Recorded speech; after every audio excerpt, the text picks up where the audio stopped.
Okay, so for Best Actor for the Oscars 2018, I am going to rank the nominees from bottom to top. At the bottom here, I have Denzel. Denzel is always good, always brings his A game, but he's in a really weak movie here, and you have to consider that. That's also going to hurt his performance. You can only do so much with a weak script. This feels like a filler nomination to me.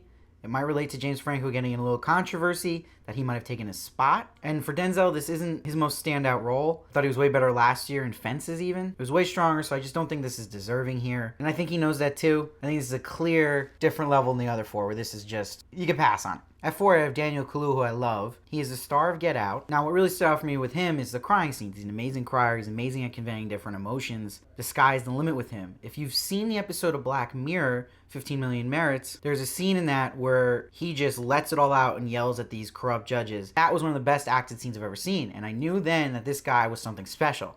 Now, what frustrates me about his Get Out nomination is I feel like that movie didn't let him really show what he truly could do. And I thought Get Out was overrated, and I think most of the movie, he was just stuck to making faces, looking around, talking to different people, but nothing to make him really bring it here. He can't just get an award for being good at crying, and that was shown really well, but otherwise, it's just the character here that's hurting it for me. It's not him. It's not his performance. It was a great performance, but it didn't really let him go there, and I think that's what you need to earn that nomination and win that award. Now, the next three, I think, are at a different level now. Next tier, I loved all three of these performances. Now, the interesting one I have at number 3 is Timothée Chalamet. He plays a confused, young, gay teen in Italy in the 80s, in a very tough time for that, and he plays it furiously. He immerses himself so into this character that you forget you're watching a movie because of him. And he's already making history. He's the youngest actor to be nominated for Best Actor since 1939 at 22 years old. This guy is 3 years younger than me. It's amazing at this young of an age that he's this seasoned of an actor. You would think he's been doing this for years. He reminds me of a young Leo in Titanic. And you gotta get used to this guy because he's not going anywhere. I mean, he doesn't fall under that young actor, oh, he only gets the roles because he looks young and he's a child actor. No, like this guy is set for the future. Like he has a face that works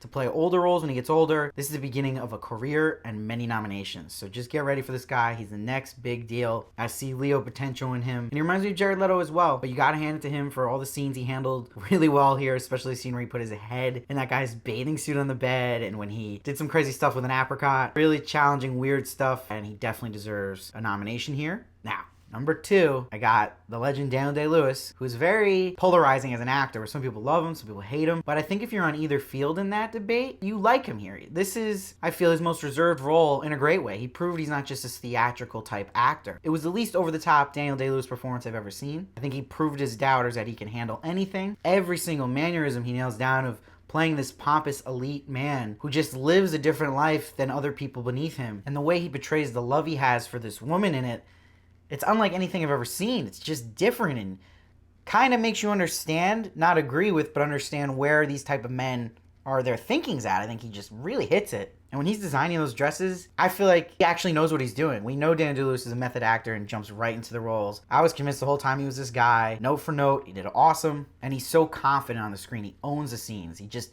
lets it breathe. He's a master at that. You're always going to get your money worth with him. It's his last movie he's doing. He's retiring. And many other years I think he'd win for this one. But that leads me to number 1. Poor Daniel Day-Lewis when he's retiring. Had to do with the year Gary Oldman's here playing Winston Churchill. This is undeniably the favorite, deserves to be, and needs to win. You have to understand, everyone else has played Winston Churchill. No one's played it like this. You can compare it to those performances because you see where acting can go in different levels portraying any type of famous figure. And Gary Oldman came for blood here. Most people who've played Winston Churchill just play him like this strict guy. He's a brute, he's tough, but not a lot of emotion and realism to him.